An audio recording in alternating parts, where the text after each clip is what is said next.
The last time I got yelled at that, I think it was in second grade. And I don't think I'll get yelled like that again. All we're trying to do is the right thing here. We're adults.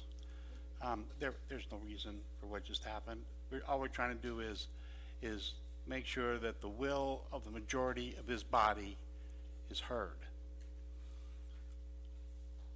This is Snellville, not Havana. It's not a dictatorship. We are 6 members of a board who need to respect each other. And that's all we want. And if there's a motion that comes up that's improper, the only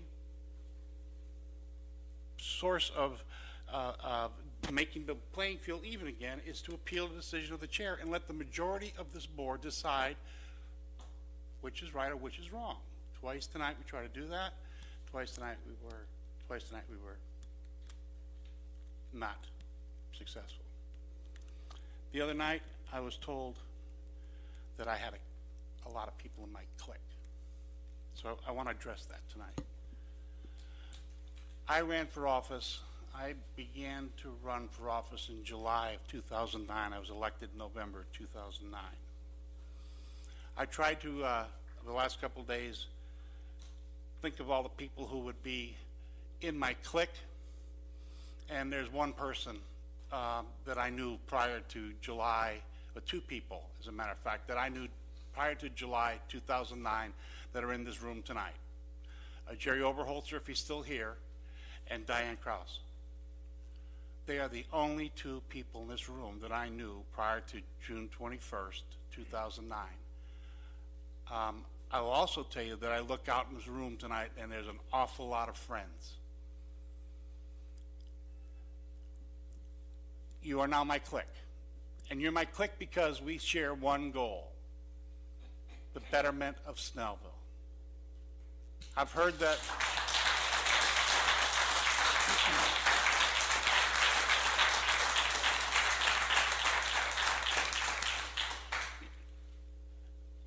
I've heard that there's a small group of people that always do it, but you know why? Because that small group of people care, and they're there whenever you need them all the time. They're there. You can count on them. That doesn't make them bad. That makes them very good. We have 3 people on our stat board, 2 of which we've given proclamations to in the last 6 months.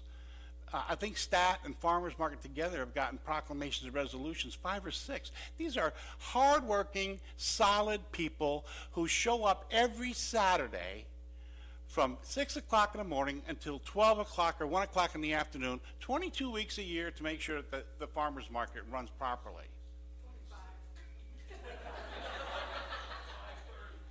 5:30. See? Yeah, really. Yeah. Listen to what's his name. These are good people that do a lot of work for the city, and we welcome volunteers. The 2 people who were named, please, we would love to have you involved in our organization. We would love to have, the definition of a clique is a group of people who exclude other people. That is exactly the opposite of the group. I look out here and I see people I've known 2 years, 1 year, 6 months, 2 months, because that's when they got involved. And I got to become friends with them because I got to know them by working with them. That doesn't make them my clique. That makes them my friends, and we share the goal of making Snellville better. That's the only thing we do wrong.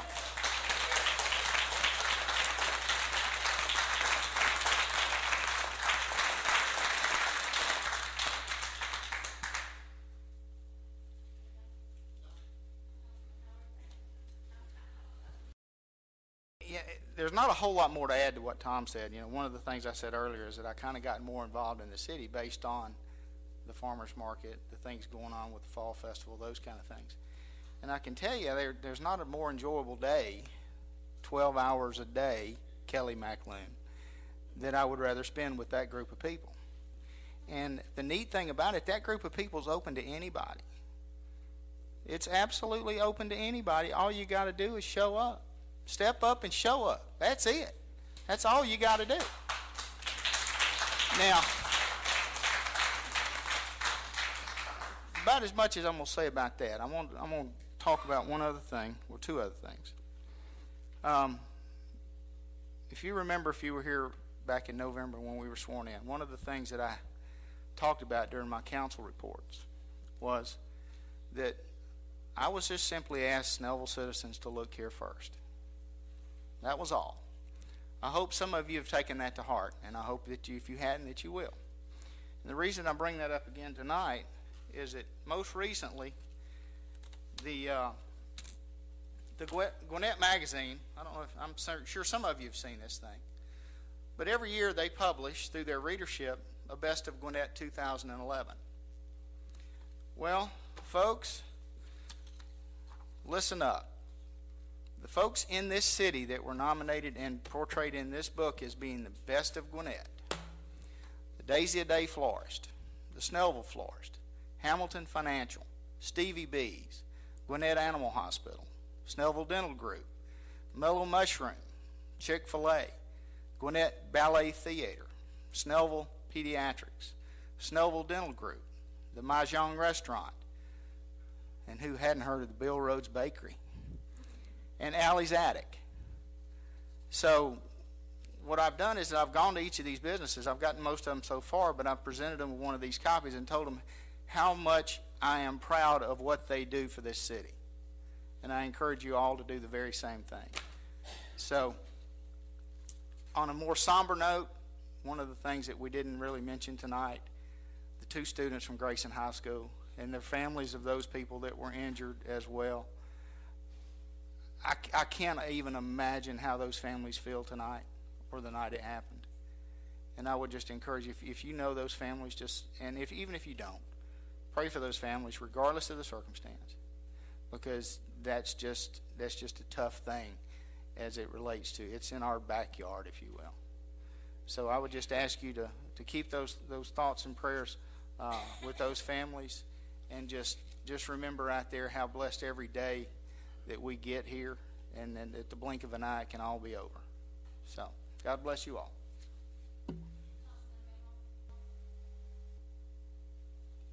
Next time I want to go first.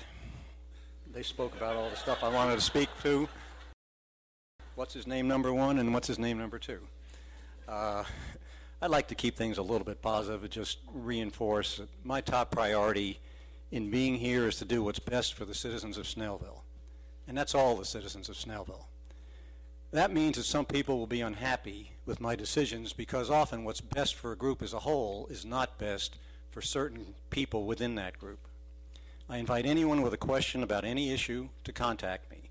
I'll be happy to explain the reasons for my decisions, consider and discuss your suggestions, and see if we can find a more satisfactory solution that best solves our interest.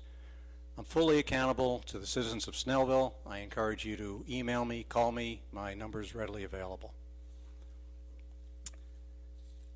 Controversy we've had plenty of, and I think we know what the situation is. I'd like to see some of that resolved, and I think we will work forward into some solutions. On a more positive note, on the first council meeting I mentioned Give Hunger the Boot, which is a new program designed to raise money and food donations for the Southeast Gwinnett Co-op. You need to go by there on a Monday or a Thursday in the morning and look at the people standing in line. It really brings it home. These people are standing there because they don't have enough food. So it's not a matter of they're not eating at the top of the line. They're not eating unless they get help from the co-op. In less than 2 months, Give Hunger the Boot has participated with local businesses in raising over $5,000 in cash and food donations.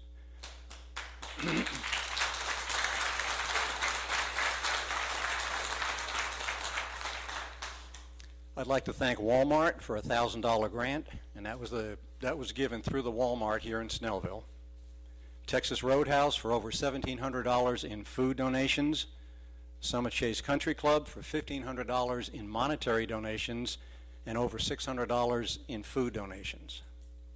This month, Stevie B's Pizza on Scenic Highway will be doing a special promotion.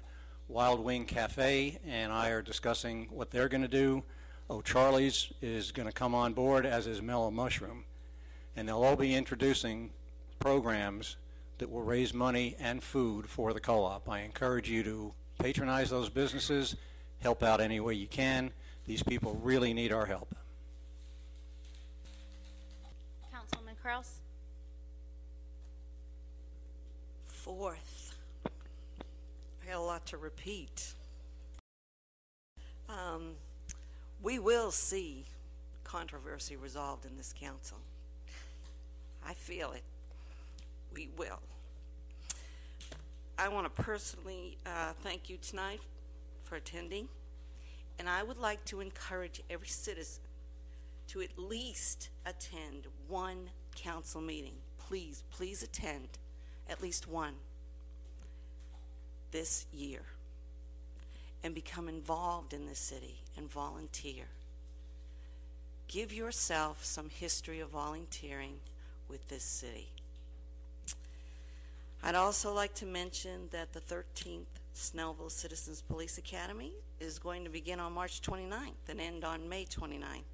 As a previous law enforcement officer and an alumni of this academy, I highly recommend this program, which is open to all Snellville and South Gwinnett residents ages 18 and older.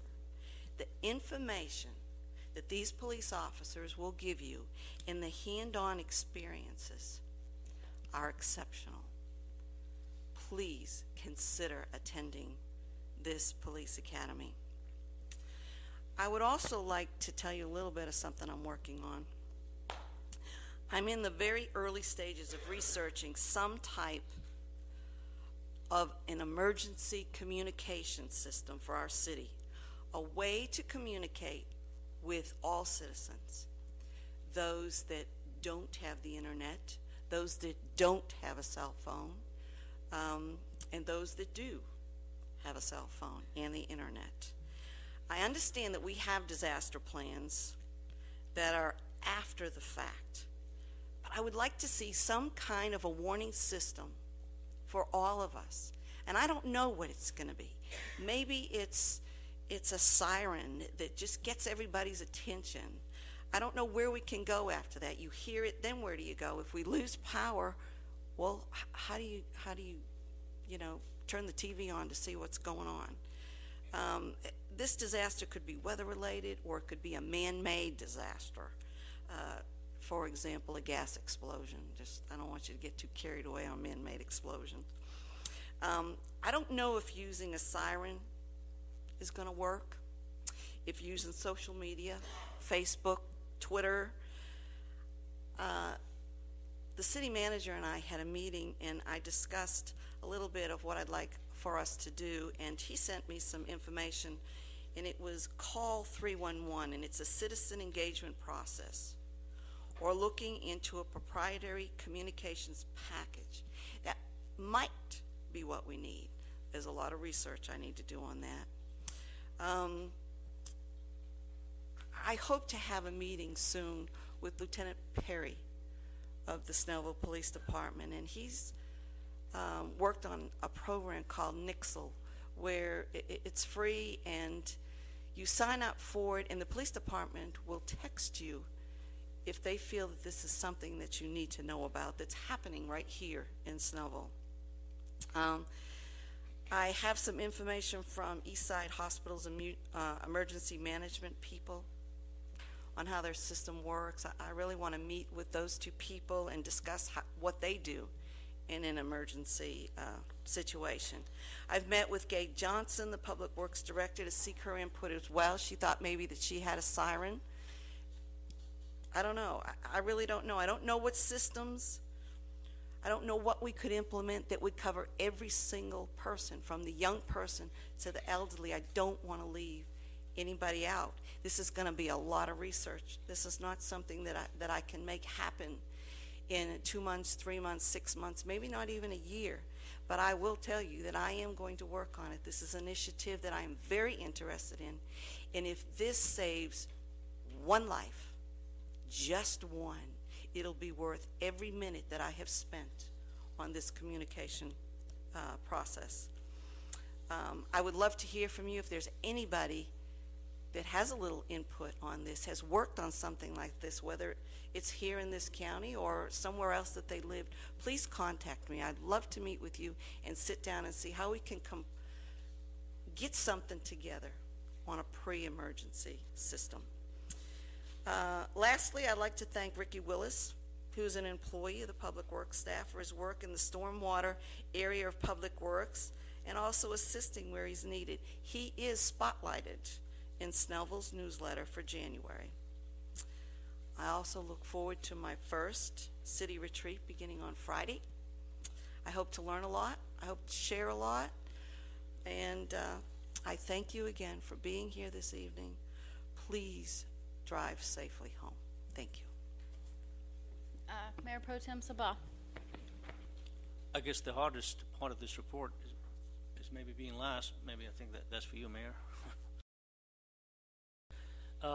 You know, Councilman Witz and Emmanuel and others talked about controversy among council. You all heard about the digital divide. I am a firm believer now that we have a digital, non-digital, we have a council divide. And I pray that this council divide would mend itself, would find what's wrong and work on it. I mean, it's apparent. You saw what happened tonight. That is not professional right here from these leaders sitting behind this chamber. That's absolutely, to me, is unacceptable. And we need to work on that together. I pray that my fellow council members and council woman and Mayor Couts come up with some sort of a strategy to get this thing done and behind us. That's not good for the citizens. We need to focus on the business of the city. Let's list the agenda, prioritize them, and attack them one by one. That's what we need to do. I had coined a phrase and shared it with Councilman Witz a while back, and he agreed with me. And the phrase that I coined, I don't know if it's my own, if it's from my own, or if it's someone else had discovered it before. And the phrase was, let's address the issues, not to undress the character. Let's address the issues, not to undress the character. What good is that? Come on. I hope this message is not, it's not directed at the citizens sitting here tonight, but the fact is that we have leadership here that are missing some solid point. And I extended my hand, my phone number, my address, my email, whatever, for them to speak with me, and I still offer that out. Call me anytime. Council members, I'm available. In a drop of a hat, I'll be at your service. In a drop of the hat, I'll be at your service. I will. Trust me. Call me and find out. On a happy note tonight, for the first time, I'd like to recognize my two awesome boys. They're here. One a college guy, the other guy's college bound. Fantastic. Sam and Ferris are here tonight. Of course, my lovely, beautiful wife is here with us tonight, and that's awesome. That makes me feel really good. Thank you for coming. That concludes the council comments. Now for mayor's comments.